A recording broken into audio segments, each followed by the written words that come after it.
بسم اللہ الرحمن الرحیم۔ تمام دیکھنے اور سننے والوں کو السلام علیکم۔ میں ہوں عاقب نصیر اور آپ دیکھ رہے ہیں نصیر وائس یوٹیوب چینل۔ حضرت عمر فاروق اور ایک جن کا واقعہ۔ ایک مرتبہ حضرت عبداللہ بن مسعود رضی اللہ تعالی عنہ پرسکون انداز میں بیٹھے ہوئے تھے۔ آپ کے ارد گرد صحابہ کرام کی ایک جماعت بیٹھی ہوئی تھی۔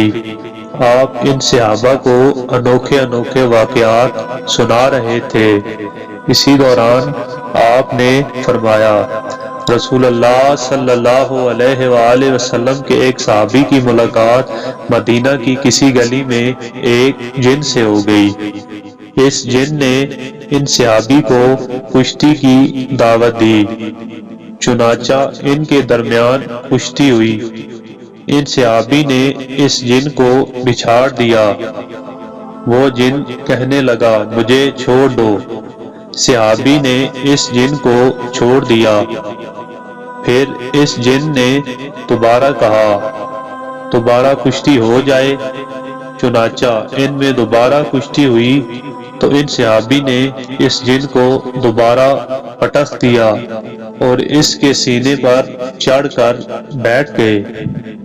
پھر ان صحابی نے کہا، مجھے تم کمزور جسم کے آدمی لگتے ہو، تمہارے ہاتھ بھی کتے کے ہاتھوں جیسے ہیں، یا پھر تم کوئی جن ہو؟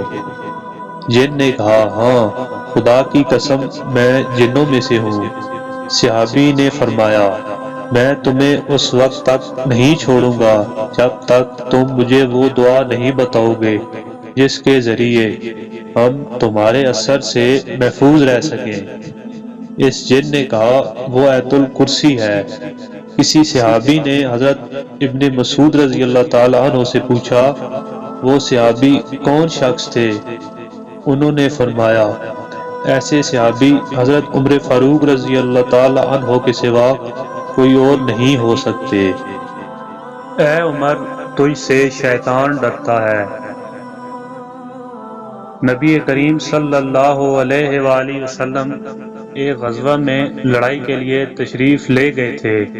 جب فاتح ہو کر واپس لوٹے تو ایک بچی حاضر خدمت پیش ہوئی اور اس نے عرض کیا، یا رسول اللہ صلی اللہ علیہ وآلہ وسلم، میں نے یہ منت مانی تھی کہ جب آپ صحیح و سلامت واپس آئیں گے تو میں آپ کے سامنے دف بجاؤں گی اور گیت گاؤں گی۔